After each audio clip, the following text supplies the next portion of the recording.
ఇంట్లోనే ఉంటావు కదా నీకు డబ్బులు ఎందుకు, ఇంట్లోనే ఉంటావు కదా నీకు పాకెట్ మనీ ఎందుకు, ఇంట్లోనే ఉంటావు కదా నీకు ఖర్చులు ఏముంటాయి, ఇలా అంటున్నారు అక్క. డబ్బులు అడిగితే అసలు మనకంటూ ఖర్చులు ఉండవా, మనకంటూ కొంచెం పాకెట్ మనీ ఇవ్వాలి కదా. ప్రతిసారి 20 రూపాయలు కూడా వాళ్ళు అడగాలంటే చాలా ఇబ్బందిగా ఉందక్క. మన గురించి కూడా వాళ్ళు అర్థం చేసుకోవాలి కదా, మనకంటూ కొన్ని ఖర్చులు ఉంటాయని, మన దగ్గర కూడా కొంచెం అమౌంట్ పెట్టాలని వాళ్ళకి తెలియాలి కదా. అసలు ఈ హస్బెండ్స్ ఎందుకక్క భార్యలకి డబ్బులు ఇవ్వరు, మనకంటూ కొన్ని ఖర్చులు ఉంటాయి కదా, మన దగ్గర ₹1 ₹2 ఉంటే మనకు కూడా ధైర్యం ఉంటుంది కదా.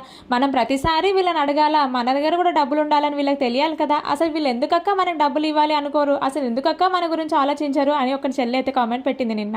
ఇంట్లో కావాల్సినవన్నీ నేనే తెస్తున్నాను కదా, ఇంకా నీకు డబ్బులతో పని ఏముంటుంది అని అంటున్నారు. అసలు మన డబ్బులతో పనే ఉండదా, మన దగ్గర కూడా ₹1 ₹2 ఉండాలి కదా.